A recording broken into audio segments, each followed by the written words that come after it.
সুন্দরবনের জটার দ্বীপে জৈব গ্রাম তৈরি করে তাক লাগালো মুক্তি নামক সংস্থা। প্রবাদ আছে, জৈব দিয়ে করলে চাষ ফসল ফলবে 12 মাস। আর সেই জৈব চাষকে মানুষকে উদ্বুদ্ধ করে সুন্দরবনের জটার দ্বীপ এলাকায় রায়দিঘি বিধানসভার কনকনদিঘি গ্রামে মুক্তি নামক সংস্থার উদ্যোগে গঠিত হলো জৈব গ্রাম, যেখানে প্রায় 3000 পরিবারের মধ্যেই প্রায় 2700টি পরিবার জৈব চাষের মাধ্যমে দিয়ে জৈব ফসল খেয়ে সুস্থ সাবলীলভাবেই জীবনযাপন করছেন। আর জৈব গ্রাম তৈরির পেছনে যাদের সবচেয়ে বড় অবদান তারা হলো মুক্তি নামক সংস্থা। উল্লেখ্য, এই মুক্তি নামক সংস্থা স্থাপিত হয়েছিল পাশের গ্রাম পঞ্চায়েতের পূর্ব শ্রীধরপুর এলাকায়। তারপর থেকে এলাকায় মানুষ মুক্তির স্বাদ পেতে শুরু করে। রাজ্যের বিভিন্ন জেলাকে পেছনে ফেলে আজ এই সুন্দরবনের প্রত্যন্ত এলাকা কঙ্কনদিঘি জৈব গ্রাম হিসেবেই স্বীকৃতি লাভ করেছে। মুক্তির প্রশিক্ষণে প্রশিক্ষিত হয়ে বাড়ি বাড়ি তৈরি হচ্ছে ভার্মি কম্পোস্ট এবং কেঁচো সার। এমনকি গাছের রোগ পোকা নিয়ন্ত্রণে সুসংহত পদ্ধতি মেনে বিভিন্ন জৈব পদ্ধতিতে গাছগাছড়া দিয়ে তৈরি হয়েছে জৈব ঔষধ, যা ব্যবহার করে রোগ পোকা নিয়ন্ত্রণে সাফল্য লাভ করেছে এলাকার মানুষ। প্রায় প্রতিটি পরিবারের মধ্যে চাষ হচ্ছে জমিতে মিশ্র ফসল, যার মধ্যে রয়েছে দীর্ঘমেয়াদী এবং স্বল্পমেয়াদী ফসল। একই জমিতে লাগানো হয়েছে জামরুল সহ বিভিন্ন ফলের গাছ, যা আস্তে আস্তে বড় হচ্ছে এবং সেই গাছের চতুর্দিকেই লাগানো হয়েছে শসা, কুমড়ো এবং বিভিন্ন শাকসবজির গাছ। শসার জন্য জাল দিয়ে তৈরি করা হয়েছে মাচা। কুমড়ো গাছ নিচে ফলন দেবে এবং বিভিন্ন ধরনের শাকের চাষ করা হয়েছে, যেখানে মাঝখানে যে লিচু গাছ রয়েছে প্রায় 4 বছর পর ফলন দেবে। প্রত্যেকটি চাষের ক্ষেত্রে ব্যবহার করা হয়েছে ভার্মি কম্পোস্ট, নিজেদের তৈরি কেঁচো সার। বাগানে মাটির তলাতে রয়েছে ইরিগেশন পদ্ধতি, যেখানে মাটির তলায় রয়েছে পাইপ বিছানো, যার ফলে অল্প জল একই জায়গা থেকে মেশিনের সাহায্যে বাগানে চতুর্দিকে গাছের গোড়াতে ছড়িয়ে যাচ্ছে। মিশ্র চাষের প্রশিক্ষণ কিন্তু দিয়েছে মুক্তি নামক সংস্থা। এলাকার মানুষ আজ জৈব ফলন বিক্রয় করে কিংবা নিজেরা বাড়ি খেয়ে কিছুটা হলেও রোগ নিরাময়ের পথে হাঁটছে। আর এই মুক্তির স্বাদ জুগিয়েছে মুক্তি নামক সংস্থা। আর এই মুক্তি নামক সংস্থা এখন মানুষের কাছে ভগবান তুল্য। এলাকার মানুষের রোগে জর্জরিত নানা রকম রোগ রয়েছে, তবে রাসায়নিক সার দিয়ে ফসল খেয়ে এই যে রোগ আসছে, এই রোগ দূরীকরণের জন্য মুক্তি নামক একটি সংস্থার বিশেষ উদ্যোগ। আমরা ইতিমধ্যে রয়েছি মুক্তির যে কনকনদিঘি এলাকায় যে জৈব সারে চাষ হচ্ছে, মুক্তির জৈব গ্রাম রয়েছে। সেই জৈব গ্রামে এখানে যেটুকু জানা গেছে প্রায় 3000 পরিবারের বাস। আর 3000 পরিবারের মধ্যে প্রায় 90% মানুষ কিন্তু এখন জৈব দিয়ে চাষ করে। রাসায়নিকের কথা তারা ভুলে গেছে। যে কোনো ফল চাষ। আর সব থেকে আশ্চর্য যে বাগানটায় ঢুকবো, আমার ঋতুকে বলবো একবার দেখাবার জন্য, যে বাগানটাকে ঢুকছি, বাগানটায় কিন্তু ইতিমধ্যে চাষ হচ্ছে বিভিন্ন রকমের সাথী ফসল হিসাবে। একটা জায়গায় এই যে মাচা রয়েছে, মাচাতে উঠছে শশা, নিচে রয়েছে কুমড়ো, একই জায়গায় আবার ফলের বাগান করা হয়েছে। আশ্চর্যের ব্যাপার, মানুষ এক জায়গায় 3টি ফসল তুলতে পারছে, যেখানে দীর্ঘমেয়াদী, স্বল্পমেয়াদী সহ অন্যান্য ফসল। আর জলের ব্যবস্থা করা হয়েছে ইরিগেশন পদ্ধতিতে। মাটির নিচে পাইপ পাতা হয়েছে, সেই পাইপ দিয়ে জলগুলো আস্তে আস্তে অল্প পরিমাণে গাছের গোড়ায় যাচ্ছে। অর্থাৎ সেই জৈব গ্রামে এসে একদম দেখাবার ব্যবস্থা রয়েছে মুক্তি নামক যে সংস্থা। কি পরিকল্পনা! এই যে পরিকল্পনার মধ্য দিয়ে প্রচুর পরিমাণে যে চাষ হয়েছে, সেই চাষ, এবং এখানে যে রয়েছে প্রায় 90% পরিবার, তারা কিন্তু জৈব দিয়ে চাষ করে। রাসায়নিক তারা বুঝতে বসেছে। আমরা এখানে যাইবো, যে বাগানে ঢুকেছি সেই বাগানের যিনি মালিক রয়েছেন তার সঙ্গে আমরা কথা বলবো। তার কাছে জানতে চাইবো কিভাবে সম্ভব হয়েছে এমন একটা উদ্দেশ্য সফল করার পক্ষে। এখানে আমাদের সামনে রয়েছেন এই বাগানের ফসল যিনি চাষ করেছেন, তিনি, তার নাম আমরা জানবো। কি নাম আপনার? আমার নাম প্রবীর পুটকাই। কনকনদিঘি অঞ্চলে পশ্চিম জটা গ্রামে আমার বাড়ি। আমি এখানে মূলত এটা চাষ করেছি সম্পূর্ণ অর্গানিকে, এবং এই চাষটা করা হয়েছে আমার মূলত এটা ফলের বাগান। যেহেতু এখন ফল গাছ, যেটা কাঁঠাল, এঁচুড়ের কাঁঠাল আর জামরুল লাগিয়েছি, ল্যাংচা জামরুল, যেটা লম্বা লাল হয়, এই জামরুল লাগিয়েছি। তার ফল ধরতে আরো 2 বছর 3 বছর বাকি আছে। তাহলে সেই 2-3 বছর এই জায়গাটা না ফেলে রেখে আমি এটা অর্গানিকে চাষ করেছি, যেটা শশা চাষ করেছি মাচাতে হবে। তারপরে স্বল্প মেয়াদি আমার ওখানে আছে ফুলকপি আছে, আপনার লেটুস আছে, যেটা বিদেশি সবজি লেটুস আছে, আবার আছে আপনার এখানে দীর্ঘমেয়াদি আছে কুমড়ো আছে মাটিতে, যেটা মাটিতে হবে। মাচাতে আমার শশা হচ্ছে, তারপরে লেটুস যেগুলো হচ্ছে সেগুলো এমনি পারে হচ্ছে ওই ওর গাছের গোড়ায়, আবার এখানে মাটিতে কুমড়ো হচ্ছে। এই যে জৈব কোথা থেকে শিখলেন? এই জৈবটা আমরা শিখেছি মূলত 2009 সালে যখন আইলা হয়েছিল, সেই সময় আমাদের এই জায়গাটায় নোনা উঠে গিয়েছিল এই পুরো গ্রামটাতে। এই নোনা দূরীকরণের জন্য মুক্তি সংস্থা নামে একটা সংস্থা এসে এখানে ট্রেনিং দিয়েছিল যে একমাত্র জৈবতে নোনাটা দূর হবে এবং জৈবতে চাষ করলে ফসল এখানে হবে, যেটা রাসায়নিকে হবে না। সেখান থেকে আমাদের এই জৈবটা ধরা এবং সেখান থেকে আমাদের জৈব চাষ শুরু হয়েছে। এটা মিশালি ফসল, মানে বহু কটা রয়েছে, মিশ্র ফসল। এখানে ফসল প্রচুর আছে, আপনারা দেখলে প্রায় আমাদের 3000 পরিবার আছে এই গ্রামটাতে। 3000 পরিবারের মধ্যে 90% লোক এই জৈবতে চাষ করে। কিন্তু এর পেছনে কি মুক্তি? এর পেছনেই মুক্তি, কারণ এইখানটায় মুক্তি এই গ্রামটাকে একদম সুন্দরভাবে সাজিয়েছে এবং অর্গানিক ভাবে এই গ্রামটাকে তৈরি করেছে, যাতে এই গ্রামটাকে জৈব গ্রাম হিসেবে এখন পরিচিত হয়ে গেছে। কারণ এখানে মানুষ রাসায়নিক সার ব্যবহার করা ভুলে গেছে। একদম, মানুষ কিন্তু রাসায়নিক সার ভুলে গেছে, জৈব দিয়ে করছে চাষ। কথায় বলে জৈব দিয়ে করলে চাষ ফসল ফলবে 12 মাস। আর সেই মন্ত্রটা এদের কানে পৌঁছে দিয়েছে মুক্তি নামক সংস্থা। যে মুক্তি নামক সংস্থার এই অনতি দূরেই, অর্থাৎ পূর্ব সিদ্ধারপুর এলাকায় যা জন্ম, মানুষ সবসময় মনে করে বা এলাকার মানুষের একটা ধারণা রয়েছে যে যখন বড় হয়, গ্রামের মানুষ যখন শহরে চলে যায় তারা গ্রামের কথা ভুলে যায়। কিন্তু মুক্তির যিনি প্রোপাইটার কিংবা মুক্তির ফাউন্ডার মেম্বার যিনি রয়েছে শঙ্কর হালদার, তার কিন্তু একটাই মন্ত্র, নিজের গ্রাম আগে ভালো হবে, তারপরে পরের কথা। তিনি গ্রামের কথা ভোলেননি। আমরা সেই গ্রামে এসেছি, অর্থাৎ জৈব গ্রাম। এখন চলুন আপনারা দেখাবো সেই জৈব গ্রাম, যে জৈব গ্রামে একই সঙ্গে সাথী ফসল হিসাবে বেশ কয়েক ফলের বাগানের সঙ্গে চাষ হচ্ছে, দীর্ঘমেয়াদী, মধ্যমেয়াদী এবং নিম্নমেয়াদী।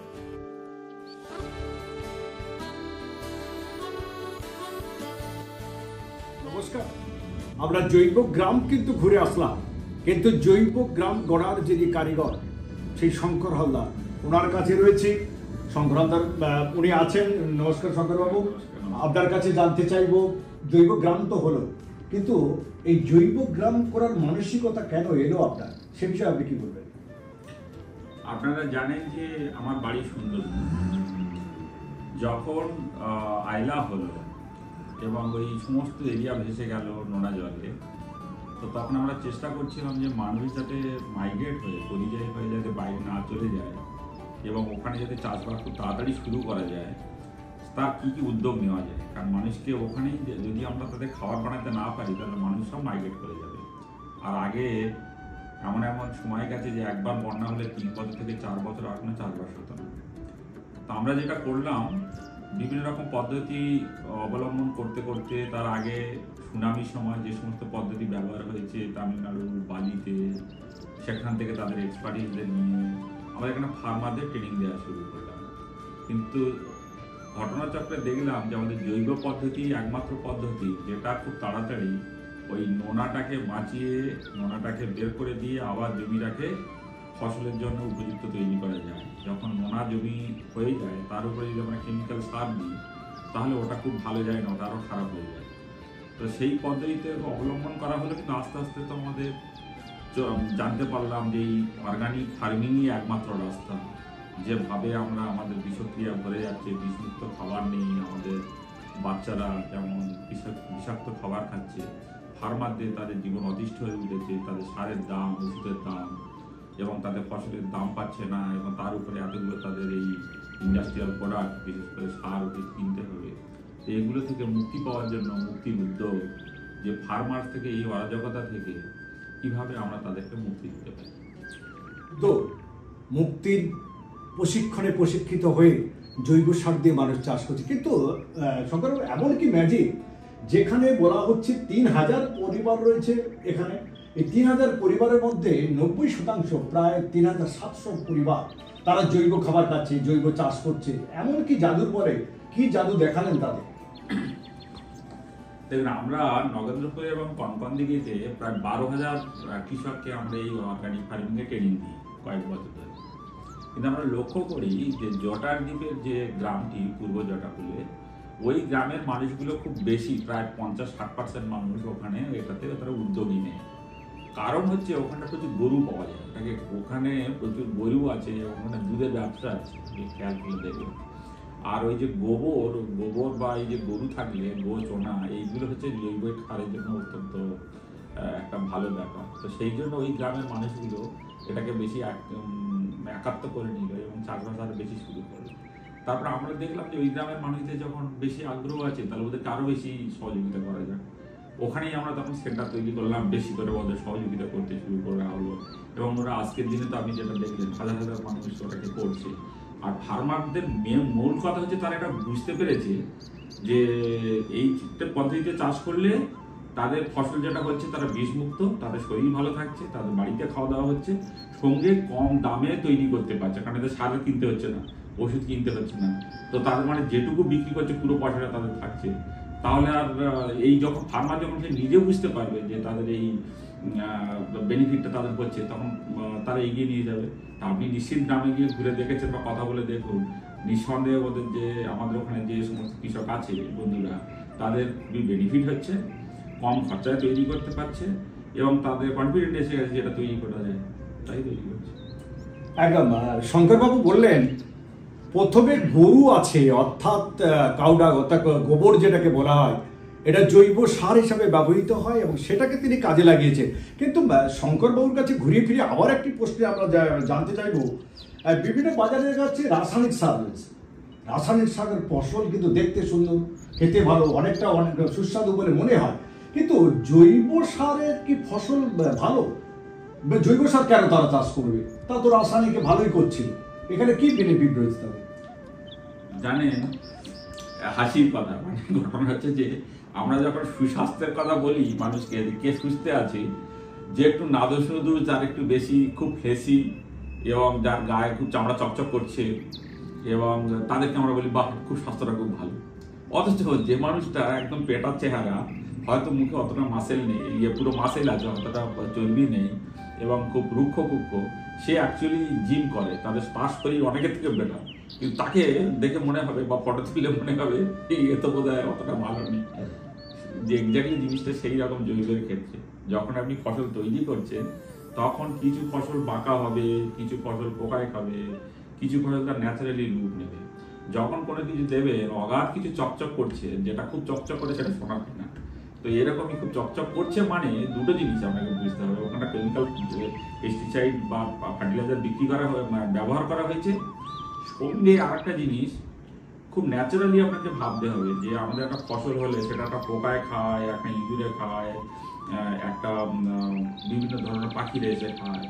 যখন কোনো ফসল খুব চকচকে এবং সেখানে কোনো পোকা নেই, তার মানে এটা কেন নেই? কারণ ওখানে এমন বিষক্রিয়া করা হয়েছে, এমন বিষ দেওয়া হয়েছে যে পোকা পর্যন্ত আসতে পারছে না। তার মানে ওটা যখন পোকাও খেতে পারছে না, তারপরে আপনিও খেলে আপনার তার কিন্তু বিষক্রিয়া হয়ে যাবে শরীর। এবার প্রশ্ন হতে পারে হয়তো পোকাটা খেয়ে হয়তো মারা যাচ্ছে না, পোকাটা ছোট জীবাণু, তার একটা সামান্য ডোজ পড়লে সে মারা যাবে। আমরা যেহেতু বড় শরীর, আমাদের স্লো পয়জন হবে, দিনের পর দিন খেতে খেতে শরীর অসুস্থ হবে, এটাই তার নিয়ম। তো তার মানে সবসময়ের জন্য জৈব ফসলগুলো খুব সুন্দর হয় না দেখতে, কিন্তু আমাদেরকে সাধারণভাবে ভাবলে বুঝতে হবে যে কীরকম কী হতে পারে। আমাদের তো অনেক সময় দেখবেন অনেক চকচকে শশা বিক্রি হচ্ছে, আমাদের সময় অনেক সময় দেখবেন জৈব শশাটা একটু লাল লাল হয়েছে বা ইয়ে হয়েছে, কিন্তু কাটার পরে খেয়ে দেখবেন দুটো স্বাদই আলাদা, দুটো টেস্টই আলাদা, আপনি আলাদাভাবে ফিল করতে পারছেন। আর ওটা দেখবেন তেতো লাগছে, এরকমভাবে জলফল লাগছে, এইগুলো লাগছে। একদম শঙ্করবাবুর সঙ্গে কথা বলে কিন্তু পরিষ্কার হওয়া গেল চকচক করলে সোনা হয় না, অর্থাৎ জৈব সারের যে ফসলগুলো রয়েছে সেগুলো দেখতে সুন্দর না হলেও খেতে সুস্বাদু এবং পোকা বাঁকা চড়া থাকলেও সেটা কিন্তু রোগ নিরাময় করতে বাধ্য করে এবং জীবাণু বহন করে না। তাহলে শঙ্করবাবু আরেকটা জিনিস জানতে চাইব, মানুষ তাহলে কি এই যে আপনার এলাকা একটা জৈব গ্রাম আপনি গড়ে ম্যাজিক লাগিয়ে দিলেন, আগামী দিনে কি আপনার আরো পরিকল্পনা রয়েছে আরো কোনো গ্রাম যেখানে জৈব যারা করতে চায় আপনার সঙ্গে কিভাবে যোগাযোগ করতে পারে, বা আপনার গ্রামে যদি কেউ আসতে চায় তারা কিভাবে আসতে পারে? পরিকল্পনা বলতে যে মানুষ এটাকে এগিয়ে নিয়ে যাবে। আমরা অল্প সংখ্যক কৃষক দিয়ে শুরু করেছিলাম, অনেক কৃষক এগিয়ে এসছে। আরো যদি অন্য অনেক কৃষক যদি চায় তারা কম দামে কম খরচায় তারা তাদের জমিটা রাখবে, জমিটা বন্ধাত্মর হাত থেকে বাঁচাতে চায়, তাদের বাচ্চাদের জন্য বিষমুক্ত খাবার তৈরি করতে চায়, সমাজকে তারা সহযোগিতা করতে চায়। কৃষক সমাজের বন্ধু, কৃষক খাবার না বানালে দেশ চলবে কি করে? তারা যদি এগুলো করতে চায় তাহলে অনেক অনেক ফার্মার আসবে, তারা ট্রেনিং নেবে। আমাদের ওখানে দেখবেন আমরা বায়ো ল্যাব তৈরি করেছি, বায়ো আমাদের গ্রামের মধ্যে আমাদের অন্যান্য সেন্টার আছে, ট্রেনিং সেন্টার আছে। তারা যোগাযোগ করলেই তারা এই ব্যাপারটা এগিয়ে নিয়ে যেতে পারে। মুক্তির সঙ্গে যোগাযোগ করলে পুরো ডিপার্টমেন্ট আছে, চলছে। আর অ্যাজ পার ঠিকই আমরা নাম্বার 1 কান্ট্রিতে, শুধু এখানে না, পশ্চিমবঙ্গে না, ভারতবর্ষে। সারা ভারতবর্ষে 200 এনজিওর মধ্যে ইভ্যালুয়েট করে তারা মুক্তিকে 2021-এ নাম্বার 1 ক্লাইমেট রেজিলিয়েন্ট এবং অর্গানিক ফার্মিং অর্গানাইজেশন বলে আমরা ডিক্লেয়ার করেছি। অ্যাজ পার ঠিকই গর্বের ব্যাপার। তো এভাবে যোগাযোগ করতে পারে। এবার দ্বিতীয় হচ্ছে যে কনজিউমার্সটা তো তারা নিঃসন্দেহে এটা খাওয়া উচিত। তাদের নিজেদের ফার্মার্স এবং সব কিছুতে তাদের বেনিফিট হবে। আর যদি কেউ আসতে চায়, যদি দেখতে চায়, ওয়েলকাম। জটাদ্বীপ সবাই চেনে, রায়দিঘি আসবে, রায়দিঘি এসে তো আপনারা ওখানে যাবেন। আমাদের সঙ্গে আরও নাম্বার আপনারা একটু পাবলিশ করে দিন, তাদের সঙ্গে যোগাযোগ করবে, যাবে, ঘুরবে। সারাদিন বাচ্চাদের নিয়ে গেল, ক্ষেতের মধ্যে ঘুরলো, নিজেরা ফসল তুললো, ফসল তুলে কিছুটা ফসল নিজে কিনে নিয়ে চলে গেল বাড়ির জন্য, কিছুটা ফসল ওখানে খেলো। বাচ্চাদেরকেও একটা ইন্টারাকশন দেখালো যে কীভাবে হয়, নিজেরা এক্সপোজার পেলো। অনেকের বাড়ির উপর ছোটো ছাদ আছে, সেখানেও সে তারা অর্গানিক ফার্মিং করতে পারে আমাদের থেকে শিখে গিয়ে। অনেক ফার্মার্সরা আছে, তারাও বাড়িতে গিয়ে যাদের বড় জমি আছে, ছোট্ট জমি নিয়ে এক্সপেরিমেন্ট করতে পারে। সেটুকু জমির ফসল খেয়ে দেখুন না তারা পারছে কিনা, তারপরে করা যায়। আমি গ্যারান্টি দিয়ে বলছি, কারণ এই যে অর্গানিক ফার্মিং আর এই যে ইনঅর্গানিক ফার্মিং বলা হয় সার না দিয়ে চাষ হয় না, এটা একটা মিথ। এটাকে শেখানো হয়েছে বা কিছু সংখ্যক মানুষ শেখাচ্ছে, যাতে আপনাদের জমি বা আমরা যাতে ওই বহুজাতিক সংস্থার যে বানানো সার আর ওষুধের উপর ডিপেন্ডেন্ট হয়ে গেলে তাদের ব্যবসাটা ভালো হবে। এবং তাদের সারের ওষুধের মধ্যে এমন কিছু দেওয়া থাকে যাতে আমরা কেঁচো, জোঁক, যেগুলো সাধারণত কৃষকদের বন্ধু বলা হয়, সেই বন্ধুগুলোকে আগে মেরে দেওয়া। কারণ মেরে দিলে তখন ওদের এর জন্য সুবিধা হয়। তো এই জিনিসগুলো আমরা বলবো যে জৈব ইজ এ মুভমেন্ট। এবং এই আন্দোলনের জন্য যদি আমরা বিষমুক্ত খাবার চাই, তাহলে কৃষক, কাস্টমার, মানে আমাদের উপভোক্তা যারা এটাকে সাপোর্ট করি, আমাদের নেক্সট প্রজন্ম, এটাকে সবাই মিলে এগিয়ে নিয়ে যাওয়া উচিত, আসা উচিত, ভিজিট করা উচিত, দেখে নিয়ে যাওয়া উচিত। ভালো খাবার খেলে সেটি ভালো থাকবে না, আপনি যত বড় মানুষ হবেন না কেন, ভালো খেতে হবে।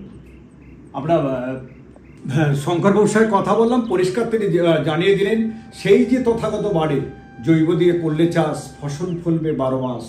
আর সেই সুস্বাস্থ্য বজায় রাখতে গেলে জৈব দিয়ে চাষ করতে হবে। কিন্তু জৈব শেখার জন্য একদম মুক্তির যিনি ফাউন্ডার মেম্বার রয়েছেন শঙ্করবাবু একদম পরিষ্কার জানালেন, যদি কেউ আসতে চায় কলকাতা থেকে আসবে, মেদিনীপুর থেকে আসবে, যে যেখান থেকেই আসুক না কেন, তাকে দক্ষিণ 24 পরগনা রায়দিঘিতে আসতে হবে। রায়দিঘি থেকে গাড়ি করে তাকে আসতে হবে একদম কনকনদিঘি এলেই শুধু জৈব গ্রাম নয়, জৈব গ্রামের সঙ্গে একবার সারপ্রাইজ ভিজিট করতে পারবে। তাদের আসতে হবে একদম, এই মুক্তি পার্ক রয়েছে, মুক্তি পার্কে এলে অনেক কিছু দেখা রয়েছে। যে মুক্তি পার্ক একদম ঠাকুরার নদীর চর সংলগ্ন এলাকায় গড়ে উঠেছে, যেখানে বিভিন্ন ধরনের বাড়ি রয়েছে, মাটির ঘরে এসি রয়েছে, বিভিন্ন ধরনের চাষ রয়েছে, মাছ রয়েছে, সমস্ত কিছু রয়েছে। অর্থাৎ দুধের স্বাদ ঘোলে মেটানো নয়, একদম পরিষ্কার ঘোল দিয়ে দুধের স্বাদ মেটানো। সেটা জানার জন্য অবশ্যই আসতে হবে মুক্তিতে। এবং মুক্তিতে শুধু আসলে হবে না, মুক্তিতে আসার আগে মুক্তির সঙ্গে যোগাযোগ করতে পারবেন। অবশ্যই মুক্তির সময় ইউটিউব চ্যানেলটাকে আপনাদের সাবস্ক্রাইব, শেয়ার এবং কমেন্ট করতে হবে। তার জন্য আপনারা অবশ্যই তৈরি থাকবেন।